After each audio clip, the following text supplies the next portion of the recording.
thank you for joining us for the Neutral Zone. I am Phil Lonnie, joined as always by my trusty sidekick, my partner in crime.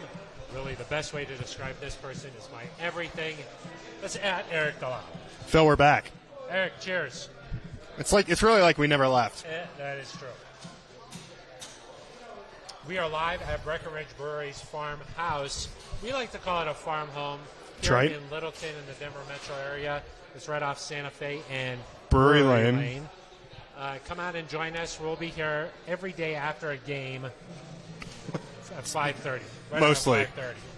Let's say around 5:30. We don't want to say right at 5:30, but around 5:30. We like to keep people on their toes. Yeah, exactly. And we'll be breaking down Broncos games all season long here at Breckenridge Brewery's farmhouse. Eric, a tough game yesterday. The Broncos dropping this one 17-16. We want fans to leave a comment on YouTube. We're live on the Broncos official YouTube page as well as here at the brewery. Leave a comment and we'll interact with you. That's right. Yeah, you're right. It was a tough loss. Obviously a 1-point loss to Seattle in week 1. An emotional game, Phil. Do we want to just get right into it? I think so, yeah. Let's. I guess the big thing to talk about is really the decision to go for the field goal, a 64-yard field goal from Brandon McManus, as opposed to going for 4th and 5 with Russell Wilson.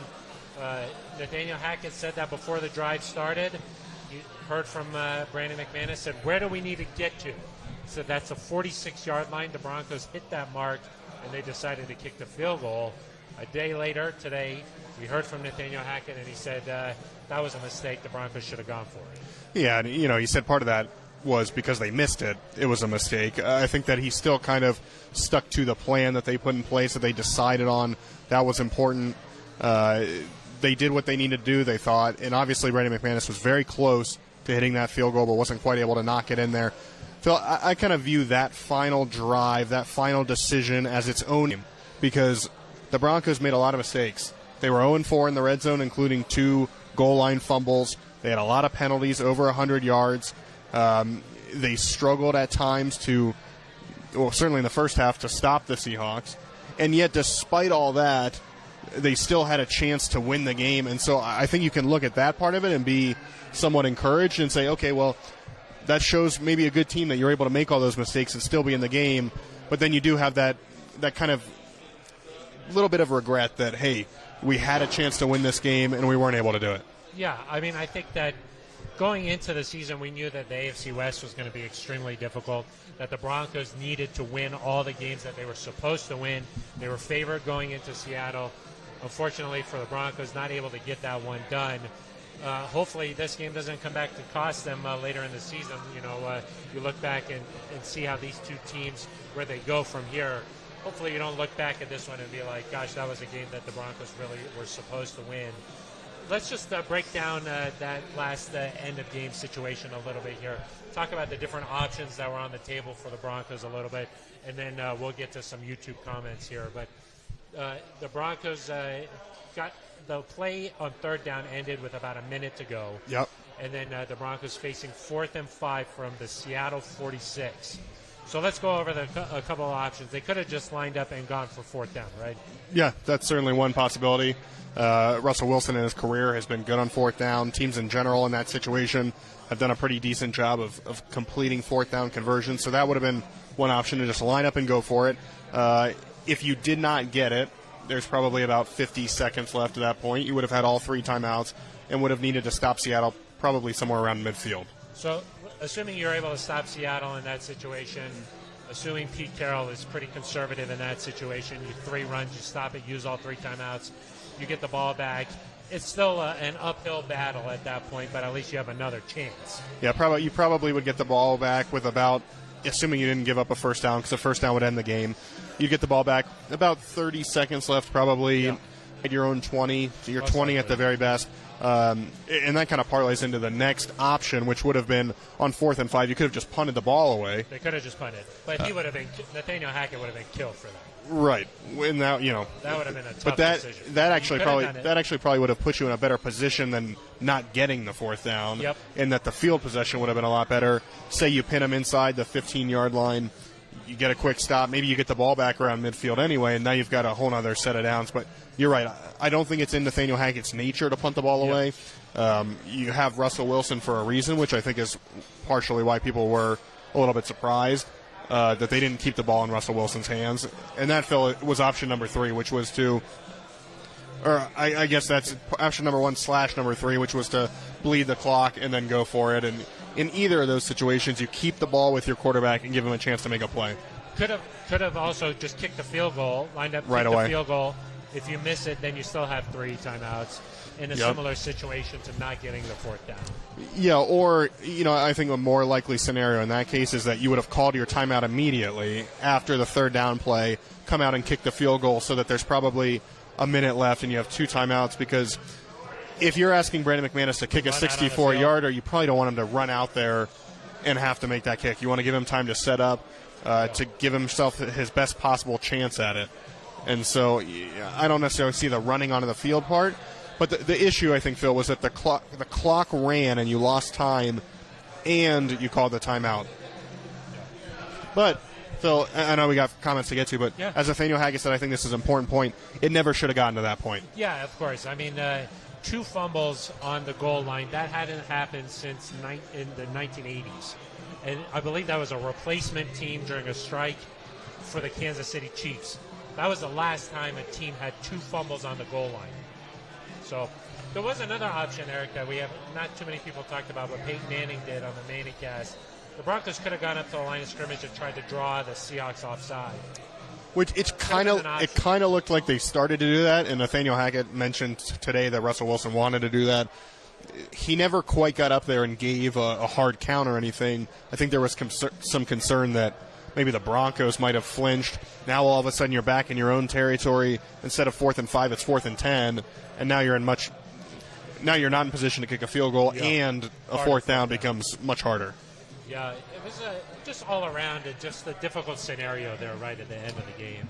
Right.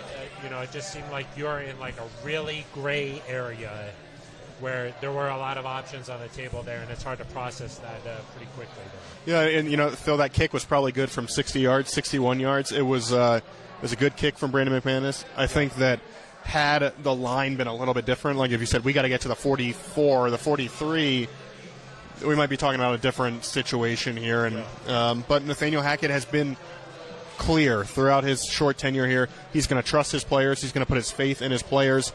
He trusted Brandon McManus there. It just didn't work out. Yeah.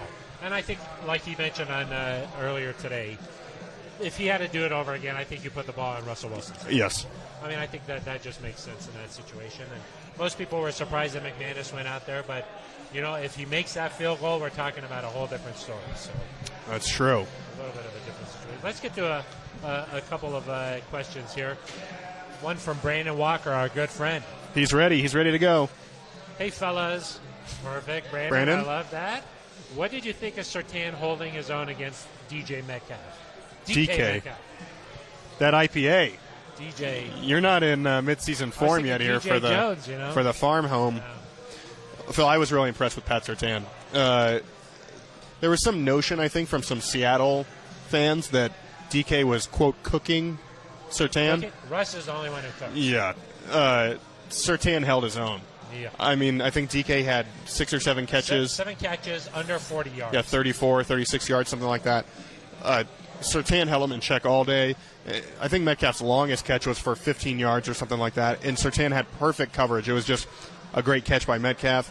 Surtain had another PBU against Metcalf that was incredible along the left sideline that got essentially wiped out because of a roughing the passer call on Bradley Chubb. But Surtain played really well, and it did not go unnoticed. Richard Sherman was tweeting about how he looked like a veteran out there, a 10-year vet at that position. Several other corners. Richard Sherman was tweeting that? Yeah. Against the Seahawks. Against the Seahawks. Wow. He still appreciated Pat Surtain's game. First and foremost, he's a cornerback. Yes. Then he's a former Seahawk. I guess so. Asante Samuel, a multi-time Pro Bowler, he appreciated it. A bunch of guys, Darius Slay, Darius Butler, a bunch of guys were chiming in on how good Pat Surtain looked. And we talked all offseason about how he could be maybe the best player on this team. I think the interceptions will come, but it was clear that he's going to match up with some of the best receivers. They're not afraid of that matchup. their quarterbacks are still going to target him, and he's up for that challenge. Yeah, I mean, to hold DK under 40 yards when he was targeted so many times, it was really impressive. A couple of things that also stood out to me was his tackling. Yep. You know, DK never got loose and, like, broke one, because if you get behind DK, he's so fast that those are ending up at the house. Those are house calls. Yeah. Okay? And you're big on cornerbacks tackling. I am big. That's important to you. You know who was a good tackler? Champ Bailey was a good tackler. Okay? I've heard that. I sound like an old man. You did. Hey, you remember when I already know Champ Bailey tackled back in my day? I already know your stories before you're going to tell them. Yeah. But, so that was impressive. And then also the fact that he moved around the field and he stayed on DK a lot. Yeah. Not every play, but... Yeah, it wasn't every play, but it seemed like every time the ball was heading DK's way, Pat Surtain was right there. Yeah, and, you know, he made enough plays even on the... Turn on the lights here. You know, no matter where we go, we can't avoid the lights. The so spotlight really always bright. finds you, Phil. It got really bright. It always finds you. That's true. What else we got for comments? Okay, we got some comments. One from our friend George Stoya. Oh, he was supposed to be here tonight. Is he here yet? Be here. I invited him, and he said he couldn't make it. I don't know what happened. Are you guys having any guests this year? You had a really good one last year. Oh, now the lights are back down. Incredible. That really is incredible. Then Stoya says Eric looks buff. Thanks, George. Appreciate That's a that. nice shirt. Where'd you get that? Thanks. The Nike store. Oh. Obviously. Anthony Bomer. Okay. He says, why not? He says, why not kick a field goal a couple of times when you're right down there by the goal line? You know, on those fumbles. Why do you go for it each time there when you're down just a little there? If you kick a couple of field goals, boom, you're right in the game. Yeah, I see the kind of the question there, but the first one when Melvin fumbled, Phil, it was 17-13. The Broncos powered their way down the field. I think that was a real chance to grab control of the game. If you score a touchdown there, opening drive of the second half, and you kind of make it known, hey, we're done messing around, like we're going to roll through here and go up 20-17, that to me would have been a statement. And so I think the Broncos wanted to do that. The second time they went down there, Phil, they didn't have a chance to kick the field goal because the Javonte Williams fumble happened before fourth down, and so that wasn't even a choice. And then, of course, they did choose to kick a field goal early in the fourth quarter, cut it to one, and just say, okay, a field goal here is going to win it for us. The Javonte on third down, the fumble, so you never really got right, so they could have kicked a field goal there. Yeah, exactly. Our good friend Metem Bale, wondering if hitting exactly that yard line was exactly the wrong coincidence that just got their brains stuck on that idea. Like, I mean, what are the odds that beforehand they were like 46, boom, they end up right on the 46? I mean, that kind of is a ironic situation there. That is interesting. Yeah, I don't know if you get to the 44, if you're like, oh, now it's only 4th and 3, we might as well go for it, or what the kind of thought process would have been. If it was 4th and 6, they would have gone for it. Like if they made it to 47. But if it had been 4th and 3, and all of a sudden it was a 62-yarder, would they have said, okay, we're not going to go for it, or we are going to go for it, and we're going to kind of stay away from the field goal? The lighting situation here is unlike any other place in the world. You know, up, down, up, down. It's like they can't decide. So they don't have a plan, Phil. Ben Swanson. They don't know if they're at the 46 here. They don't know if they're at the 45, the 47. They don't know. They're rattled. Just turn the lights on, maybe. Ben Swanson, as he's doing his best. Trying out for podcast supervisor once again. He's a lighting specialist. And he is working the camera. He's trying to make it as good as he can here. Crack shot 322. Oh my gosh! Your friends? I don't think so. Crack shot. Crack shot. That sounds bad. They need to quicken the tempo on offense so Wilson has time to call some audibles. Okay, the Broncos had 2 delay of game penalties. Yep. There were some pre-snap issues. Probably should have assumed there was going to be some issues, just considering how loud, how much of a ruckus environment. Raucous. Raucous? There was a ruckus in the raucous environment. Raucous. Yeah. That environment, you should have known it was going to be hard to communicate there. What do you think about getting to the line a little bit faster, getting it going a little bit? Yeah, I mean, we don't know exactly where that breakdown happened. Nathaniel Hackett said he could get the play call in a little bit faster. The Broncos probably could have broke the huddle a little bit faster and gotten to the line. But there were times, Phil, where the play call would come in, they would get to the line, and then Russ would have to kind of go individually to different players and say, here's what we're doing, here's what we're doing here, here's what you're doing. And the noise was it was so loud that he couldn't just tell like the whole group of offensive linemen at once. He'd have to lean into the left tackle and the tight end and then go to the center and then go to the right side of the line. So that obviously accounted for some of the delay, but they're going to have to figure that out because this is not the last loud place they're going to play in. Maybe some hand signals. What are some of your favorite? Just let's see some of your favorite hand signals. Well, I think you hurry up offense. You do this a lot. Yeah. You do that? Huddle, yep. Yeah, maybe you quiet the crowd. Quiet. Oh, you like the manning. That's the Omaha. That's a good one. Metan Bali also says looking at some quality haircuts here. Thank you very much. He's being nice to you. Are you sure this is him? Maybe I sent him a sticker. You didn't. He says just some rusty spots to polish out for the Broncos. Rusty. Yeah, Okay. Phil, I mean, I'll jump in there if that's okay. I do think that there are some encouraging signs in terms of the offense posted the most yards it has had since the end of the 2020 season. There were no 3-and-outs. They had 4 drives of at least 70 yards. And so they did some really good things. And then obviously the defense got going. Bradley Chubb looked like his old self. I think you can look at it as, there were a ton of mistakes. But you can also look at it as, this team is in a much better spot just in terms of what their potential is than pretty much every team, I think, since the Super Bowl team. Most definitely. I mean, offense. The potential is way higher. The offense looked like an actual offense. I mean, it did. That's a way to put it, yeah. Good. I mean, it looked like they were moving the ball, some creative calls there. I like the call that could have been a touchdown if not for Cortland Sutton's false start. The little shovel? Yeah, the shovel. That was Mahomesian. It was Mahomesian. But it didn't count. D.D. Walker says starters should have played a tiny bit in the preseason. It's okay. The Broncos will be much better this week. You think that this was sort of just a little bit of a warm-up issue here? Like they just needed to get a little bit of work in here? Well, I think it's interesting because the offense didn't really look like it had. Obviously the noise created some issues.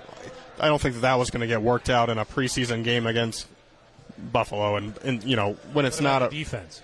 The defense is where maybe I think there were a few missed tackles early on. There were some communication issues. But again, Phil, you took Josie Jewell, who's your main communicator, out of the lineup 3 days before the game. And so I think that was as big an issue as anything. And hopefully that's a little bit better this week. But there were times where it seemed like guys found a little bit of a hole in the defense. Obviously the first touchdown for the Seahawks, Will Dissly, Alex Singleton has a free pass to the quarterback. And then no one's on Dissly. He crushed that. Yeah. He crushed the. He made a free pass to the quarterback. And he created that free pass. But Dissly was wide open. Collision. Yeah. Should have had the sack there, though. So I do think defensively maybe a few snaps would have been good, but you're trying to balance here. If you lose a guy in the preseason and you don't have him for the year, well, now you're not in a good place either. So if I'm Nathaniel Hackett, I'm thinking last year in Green Bay, we did not have a good Week 1 performance against the Saints, and we came back and we went 13-3 or 14-3, 13-4, 13-4, I think, right? I think they've won. Year? Yeah, the Packers. I think they've won 13 games. Yeah, so they lost 3 games the rest of the year. So it's not time to panic by any means, but yes, preseason probably would have gotten you a little bit more ready to play, and we saw that in the records, Phil. Quarterbacks that did not play at all this preseason did not have a great record against those guys that did. Yeah. Well, let's talk about the other side of the ball a little bit here. Big J. This is Big J. He says Ejiro Evero is going to have some How do you know it's a he? Huh? How do you know Big J's a he? It could be a lady. He or she, they, Ejiro Evero is going to have a lot of problems against Carr, Herbert, and Mahomes if he let Geno have a passer rating of 110 plus. Well, I would say the first half was one deal. The second half was a much different deal. The Broncos seemed to correct whatever issues they had. Only gave up 34 yards of offense in the second half. Yeah, it was a different deal, and obviously I think the Seahawks were a little bit more conservative. But I just think that's the nature of this team, that they might have to get in some shootouts with these teams. The Chargers have a pretty good defense, but there's times they get in shootouts with the Chiefs too. So, I don't expect the defense to look like it did in the first half, certainly, but these guys are really good quarterbacks for a reason. You're not always going to slow them down. The key is going to be, can you make big plays when it matters?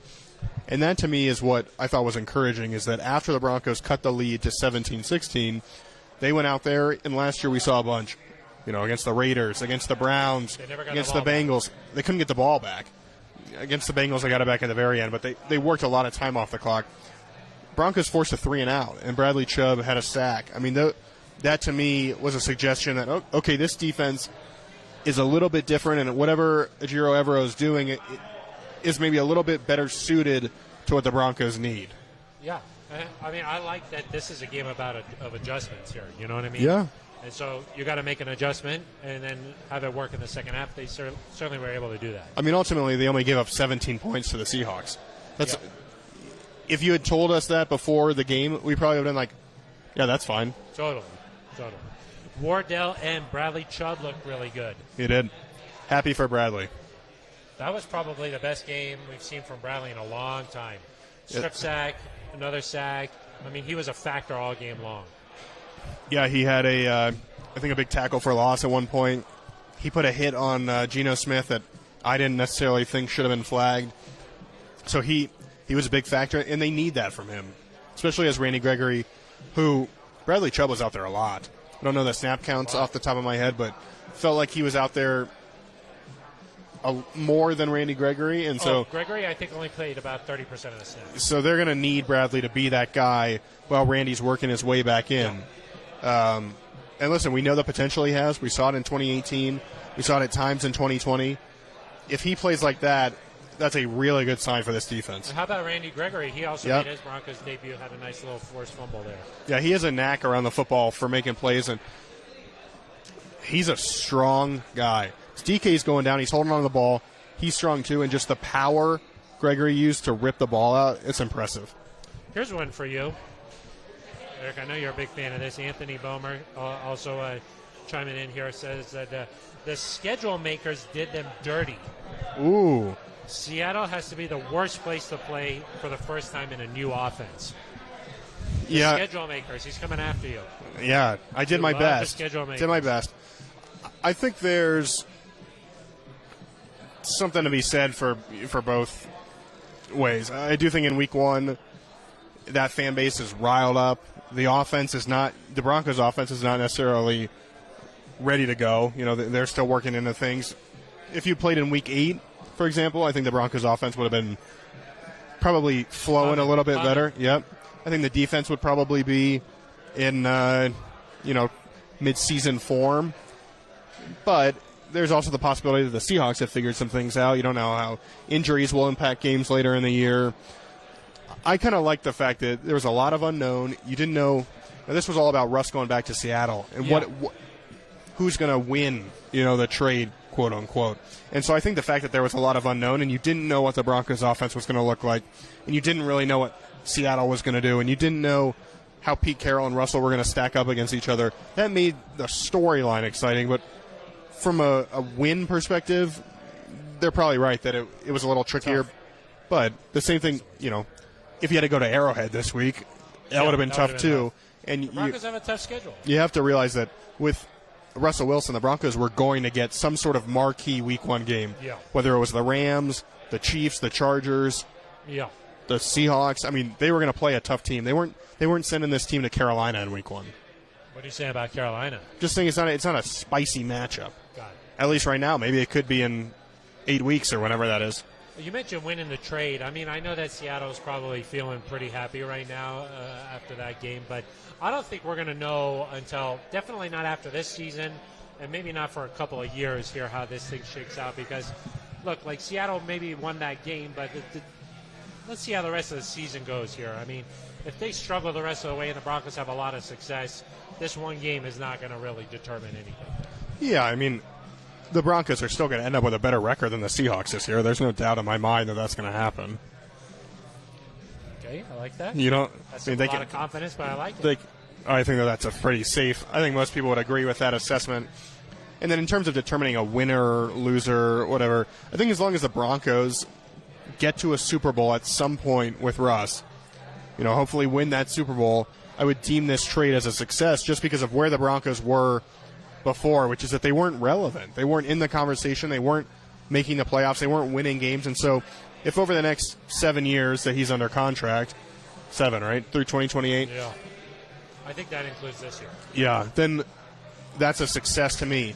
Now it's possible the Broncos win a Super Bowl, the Seahawks win a Super Bowl, maybe they find a young quarterback and they do that too. Then both teams win. That's great. But without making the trade... No, that's not great. I want the Broncos to win this. Okay, well, but... That's not great. But if the Broncos don't make the trade, they're not winning the Super Bowl. And so... You got to make that trade? You had to do it if you're the Broncos. You won't know for a long time who won, but if the Broncos get to a Super Bowl, win the Super Bowl, they've done enough to justify the move. Yes. And anyone who's thinking after one game that this is a mistake is just not time to panic. A little bit ridiculous. Here's an interesting question for you, Eric. Truth 999.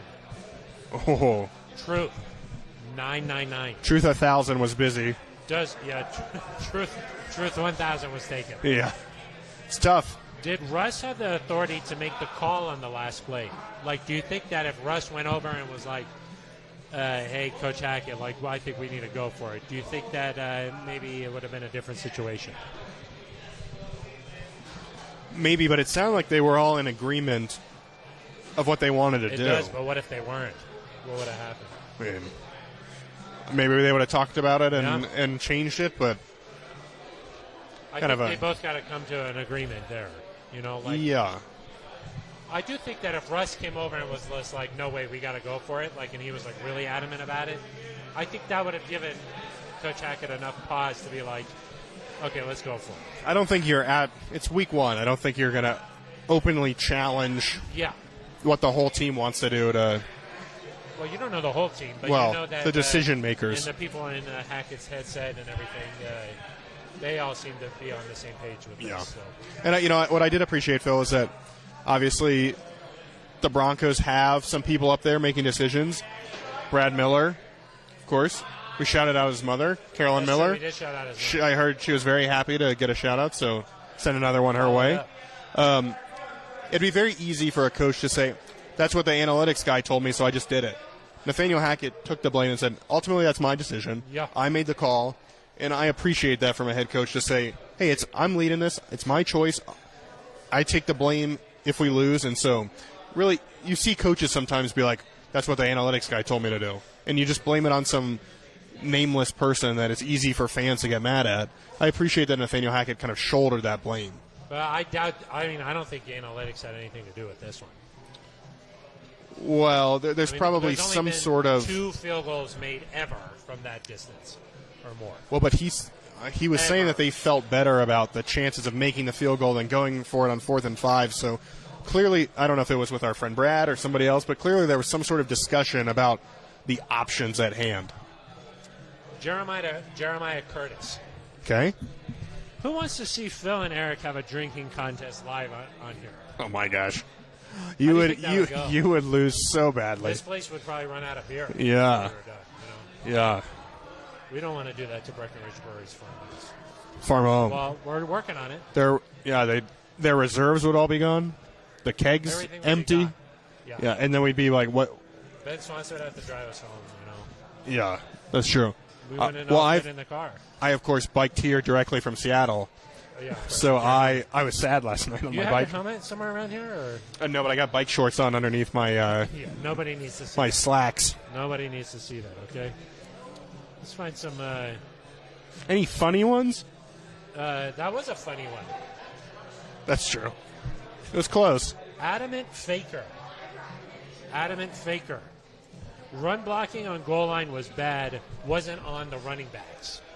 What do you think? It did seem like on Melvin's, he was met in the backfield. He Yep. tried his best to reach out for it there. Which he did. He got it over the goal line. He just didn't quite have it in his hand. Yeah, they said that he was bobbling it a little bit. If it was like a little extra second or squeeze, it would have been a touchdown. So we have it on record here. If Melvin would have done an extra squeeze, that would have been a touchdown. That would have been enough. I think that'll be the headline for this show. With extra squeeze could have given Broncos victory. Perfect. The Javonte one, Phil, that was a communication error. Nathaniel Hackett said that there was a check at the line that was supposed to be a pass. Not everybody on the line got that kind of notification because it was so loud. Graham Glasgow starts the pass set, which, Phil, you have a very interesting theory on offensive linemen, which is that they should just block. Just block that guy. Just push. I think that, no matter what situation, you don't want to get pushed that far back. I mean, you've just never watched a passing play, I don't think. I don't think that's that crazy. Do you ever watch a left tackle at the snap, they kick slide back? Yeah, you make a nice little pocket. Uh-huh. I think that's what Graham was doing. Yeah. But it was a run play, and so it didn't work correctly. Yeah, just block the guy. Yeah. I think that usually works better. Phil actually has been invited to speak to the team. I'll be speaking on Wednesday. Yeah. And next week we block. Next week we're just going to block. We're going to score touchdowns in the red zone. We're going to win. The game is not as difficult as certainly Tim Patrick likes to say that it is. My gosh, you're going after a guy who's injured? You throw it to the open. You're going after an injured guy? Famously said that it's famously. got some NASA. Yeah. That's true. Did he say that? I don't think he did. I don't know if he said it. Here's a nice one from Brandon Walker. Phil, I was bummed to miss your post-game reaction show last night. It was late in Iowa. That's a nice little shout-out to Broncos post-game live. Here we go.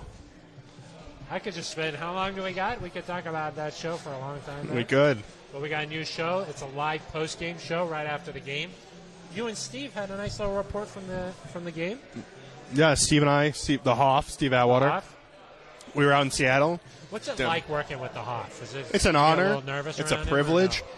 No? I look very small next to him. Yeah. Sometimes he shakes my hand just out of kindness, and it hurts. Oh yeah, that's yeah. You don't want the extra squeeze there. You got to watch out. Ben and Ball, a sticker would be nice, fellas. Maybe put Eric in charge of that. How do you know Eric's not in charge of that? Yeah. I'm not. It makes you wonder, though, huh? Optimist Goob. Wait, do we have two Optimists? This is Optimist, like Optimus Prime. Oh, but wasn't there an Optimist? No, I don't think so. Yeah, shotgun on both goal trips was a little bit mind-boggling. I agree with you. I like being under center there. A couple of reasons why. Russ could sneak it in. You don't think Russ sneaks, but I think Russ could sneak. Not really. Not traditionally what he's done. Yeah. You know who sneaks? You know who sneaks? Tom Brady. Tom Brady sneaks. Tom Brady sneaks all the time. Yeah, he's 3rd and 10, sneak, first down. How many Super Bowls does he have? Like 14. Sneaking. You think so? Okay. It is impossible to stop. That's one reason. Geno Smith, not good at sneaking. It's one reason you could sneak right there. Okay. The Broncos stopped him on his sneak. They did. That's His nice. foot slipped. Yeah. I also think the Broncos got a fortunate spot. They got a nice spot. The other thing is it's harder for the defense to see what's going on when you're under center there. Where's the ball? You can do a nice little play action. You can do some trickerations. I mean, let's remember that the Broncos were going to throw the football. And so it's possible that it was that's why they're in shotgun. It's possible it's a quick passing play where, they were going to throw a quick slant or something like that. Or maybe, certainly on that shovel play to Andrew Beck, the reason that works is because it's in shotgun. And so it's possible the Broncos were trying to do something like that. But, yes, Nathaniel Hackett has not been asked about it yet. I would think at some point this week he would potentially be asked about going under center inside the 10-yard line.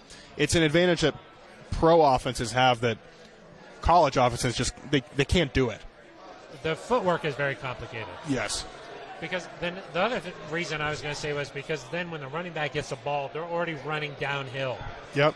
Instead of stopping and going. Whereas when you get it from the side, then you got to start up and get going. Yep. Let's get some more questions. Maybe they could have done the Peyton Manning boot. against Dallas. Brandon Walker. Don't worry, Eric. I looked for your post-game presser notes as soon as I got up. Thanks, Brandon. Appreciate it. Welcome. Okay. Jeremiah Curtis, please tell me I'm not the only one who thinks it would be a blast to drink with these two guys. That's right. Certainly I don't me. even drink, but I totally would just to hang out with these fellas. Phil drinks enough for two people. Yeah. So you're saying I'd win the competition? Yeah. The responsible competition. Right. Responsible. Yeah.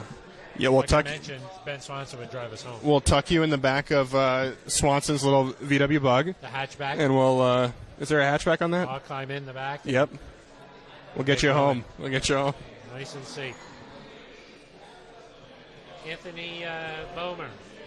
Yes, I agree. I don't drink, but I'd love to talk with these guys in person. We'll come out to the farm home. Yeah, there's not just. They don't just have beer here, Phil. No, they got a lot of great food. A lot of good food. Ben Swanson's here. Off Santa Fe and Brewery Lane. Yep. We have Amanda and Ellie out here helping us out with the show. This is a whole team effort here today. Yeah. There's like 45 people here just to put this together. That's true. Here's a question for Jeremiah Curtis. Phil and Eric, do you know if Russ and Cush, Sir Lloyd Cushenberry III. The third, that's right. Okay. Do they put in any extra work or plan to? Those center exchange fumbles were brutal. I don't know if I remember. I don't know if there were any fumbles. Yeah. But they've there been was working there a was lot. one kind of weird play on the final drive where Russ maybe something was weird. Yeah. There were a lot of pre-snap penalties, so I'm not sure if maybe the timing with the motions, pre-snap motions and stuff. There were a couple of plays where it just didn't look like everything was clicking. Right. So maybe that's what But they do about. put in extra work. I don't think that's a concern. Wardell M. We lost, but that was a heck of a game. It was a good game. It came right down to the wire. It was very exciting, very thrilling. I think there's something to be said, Phil. You want to win football games, but the Broncos have played a lot of games over the last 5-6 years that have not been particularly exciting to watch. That was an exciting football game to watch. Okay, this one's from Brandis Dvorak. Okay. Dvorak. People can't get too upset. It's the first week. All mistakes made were readily and easily fixable. I still feel like we'll have a winning season. It's a good time to be a Broncos fan. Yeah, I look at this schedule. I love this schedule, Phil. I actually feel better about the Broncos' chances in games against the 49ers, who didn't look particularly good, the Raiders, who lost to the Chargers, the Colts, who the Broncos will host here on Thursday Night Football. I think I look at some of these next few games, and I think that there's a real chance that the Broncos are, 4-1 certainly when they head to LA, and they could be 8-2, 9-2 in a few weeks from now. They should be going on a run. Yep. I was listening to our good friends on the drive on 104.3 The Fan. Oh, okay. They mentioned that I believe it's 9 of the next 10 opponents for the Broncos. Lost in week 1. They lost or tied. Well, if you just looked at my Twitter, you would have seen that yesterday. I'm sorry, I saw that on at Eric Dalala on Twitter. Thanks. That's where I saw Thank you. Podcats? Non-traditional smelling, of course, there. Brandon Walker, there was not as much action from the receivers as I thought there'd be. Better chance against Houston for that? What do you think? I think it's just got the way Nathaniel Hackett made it sound was that it was just a game-by-game situation. They're going to figure out what the best plan of attack is with the game plan, and they're going to do that. And it looked like in the first quarter and a half, that was the tight ends. Certainly, yeah. Javonte Williams, I think, had 11 catches. They really went to him in the passing game. Yep. But Cortland Sutton made some big plays on third down. Jerry Jeudy obviously had the 67-yard touchdown. Yep. Those guys had an impact.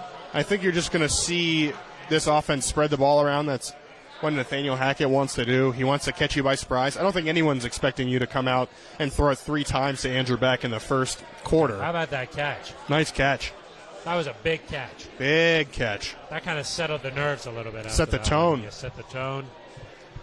But they finished with pretty good numbers. I mean, Cortland Sutton finished with good numbers. 72 yards, I think. Jerry Jeudy, good. Over 100. Big play, so.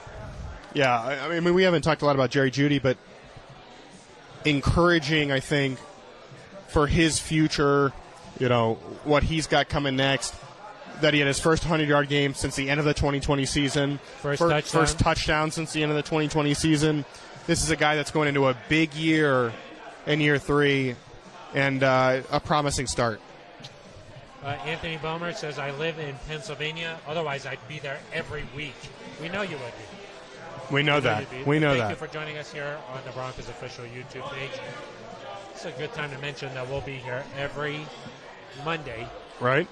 Unless the Broncos play on Monday, then we'll be here Tuesday. That's right. Only one more, though, so it's not too confusing. And then the other confusing part is that Thursday night game. We'll still be here on Monday, though. We'll still be here Monday. So not on Friday. No. And we'll be here at 5:30. It's a nice time.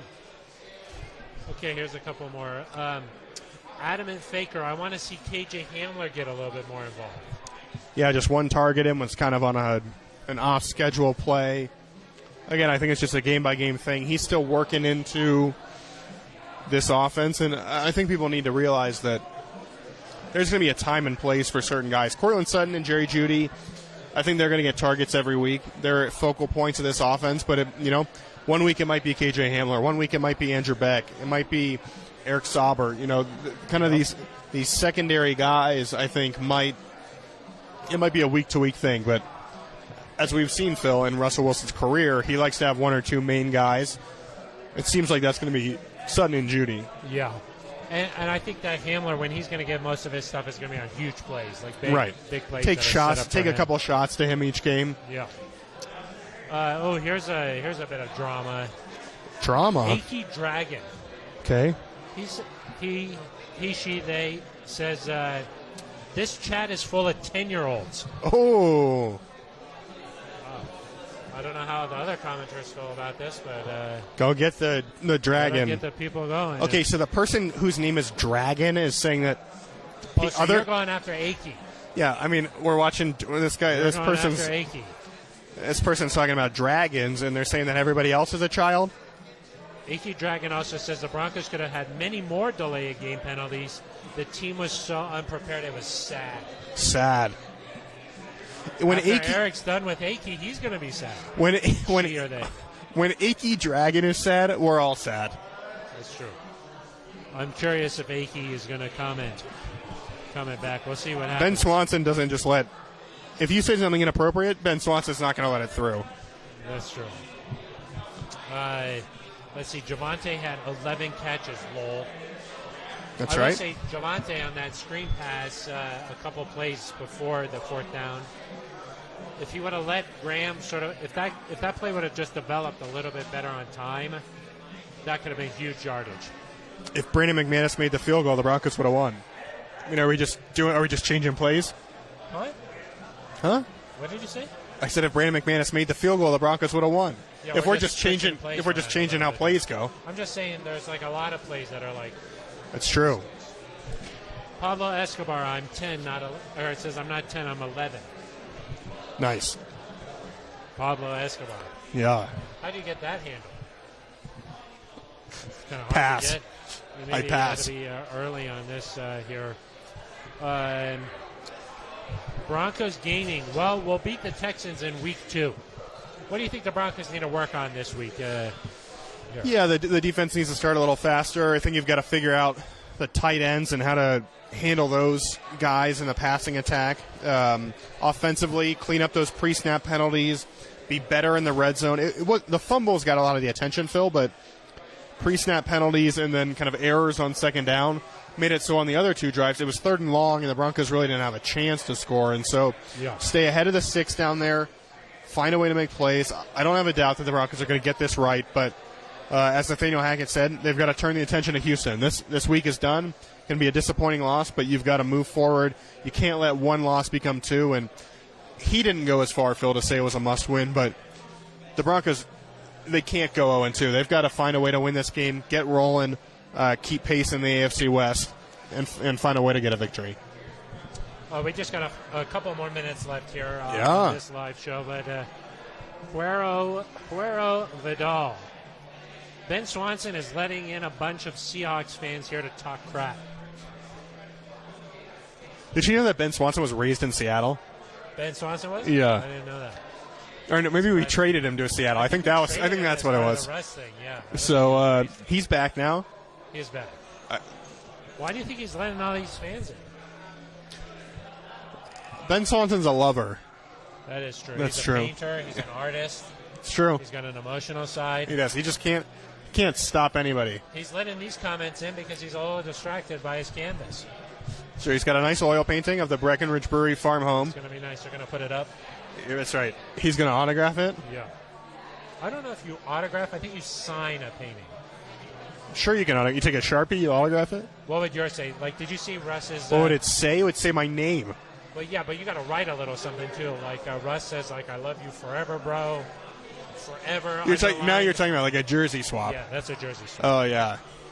I think here I'd be like, I'll have a beer at the Breck Brew farm home in Littleton. That's how you sign off it? Brewery Lane at any time. How would you spell brewery? Brewery. Brewery Lane.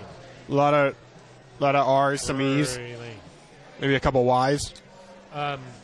Martin Huerta, got to know our defense and offense haven't got in sync just yet. First game, no reps in the preseason. Once they get that rhythm, they'll be just fine. That seems like a common sentiment. Everything is going to be okay. Brandon Walker, do you guys agree with Peyton and Eli? They said the emotions affected Russ. Well, I don't want to disagree with Peyton Manning because he's a smart guy. He's your king. But I didn't get the sense that Russell didn't play bad. Like I thought Russell played really well. He had some throws that throw to Eric Saubert. Eric Saubert was almost able to hold on. That would have been a touchdown. That's true. There were only a couple throws from Russ that you were kind of like, that wasn't great. There was one to Cortland Sutton where I feel like if he would have put it out a little bit further, it probably would have been. But emotionally, I think if you're skying passes over people's heads or you're the first couple, Nathaniel Hackett said that first one to Beck was a little crazy. I think a little crazy, but he settled down quickly. That was one pass. But that was an emotional night, I think. Yeah, but I don't think it impacted his play. Russell was a bright spot on offense. Jeremiah Curtis, I might have missed it, but did they mention how the belly is doing with his hamstring? Still evaluating. Quinn Miners still evaluating. Left with a hamstring. Potential that he might have to go to IR, but we'll have to see. Do you think IR maybe? Well, Nathaniel Hackett was asked if he needs to go to IR, and he said we're evaluating that. All right, and then the last one here, some of the defensive penalties. I'm going to sound old. This is from Adam and Faker, this is from but Phil? I promise I'm young. Hopefully not 10. Back in the old days. This podcast does really well with a 10-year-old demographic. Yeah. Well, they try to get on your brain wavelength here, like you could connect with them. Uh-huh. That's what yeah. they're trying to do. You got something to say about that? Where would you say yours is? 9. 9. Got it. I'm 9, you're 10. I'll take that. Back in the old days, those hits wouldn't be called. That's Steve Atwater leaving comments. So you could do anything back in the old days. It is hard to watch that and see a penalty thrown. Pat Surtain, I thought there was a ticky-tack call on him with defensive holding. Kareem Jackson got flagged for a hit on Noah Fant that Noah kind of ducked. Those former Broncos, of course, we didn't see Drew Lock. I saw him. I said hello to him. Oh, you did? Yep. That was big of you. He said, I watched the show. You guys are great. Oh, really? Yep. Andy Locke is a big fan. Potentially. That's true. Was. Maybe still is. Maybe. That's his dad. Yes. We wish Drew Lock the best moving forward. Of course. Shelby Harris, he had a big interview after the game. Big interview? Comment on that? Yeah. Shelby knows how to do interviews. He does know how to. He always plays with emotion. Yeah. Let's just say that. Noah Fant had, 2 catches? I think maybe 3 for 16 yards. He didn't really have much of an impact. So we wish them well now. Of course. So the last one here is just from Pablo Escobar. We've done a lot of last ones. Oh, hold on. Jeremiah Curtis says your show really needs to be connected to your Facebook page. Oh. Facebook page. Going live there. That's when a lot of possibilities. Go live there. That's where he'll go if it's live. Maybe that's how we'll connect with an older audience.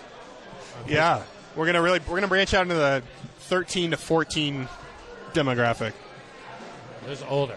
Older than that? Parents Oh, are parents. on Facebook. Oh, yeah. Parents are on You have a Facebook. We'll talk to Amanda. Maybe we can get on Facebook. Get on Facebook? I don't think that's going to happen. We're on I have a TikTok if Facebook. anybody wants to check Okay, us we out get there. on TikTok, that's Jill. Yep. She's not Call here. her Jay. She's too big time. Call her Jay. Okay, this is really the last one. Pablo Escobar. There were a lot of good takeaways from last night. That's right. Not really a question, but a nice comment. It's a nice comment. That's true. A lot of repeat commenters tonight. That's great. We enjoyed We've that. built Thank you for we've built a sticking- base. Thank you for sticking with us. We'll be back here every. I'm just gonna say Just Monday. That's fine. We're going to be back here every Monday at 5:30. That's right. Maybe the lights will work one of these days. Last year, of course, the Broncos didn't play on Monday Night Football, so we had no problem. That's right. We could have done these at 4 in the afternoon. There were no primetime games. Yeah, it was easy. It was really nice. It was nice. A lot more rest for us. Yep. A lot more rest.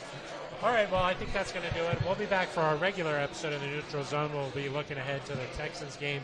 That's coming up on Thursday, That's right. I think, In our regular podcast studio. in the regular podcast studio, whatever that means. Okay, so until then, that's going to do it from us from here at the Breckenridge Brewery's farm home in Littleton off of Brewery Lane in Santa Fe. For Eric Delisle, I'm Phil Milani. You've been listening to The Neutral Zone.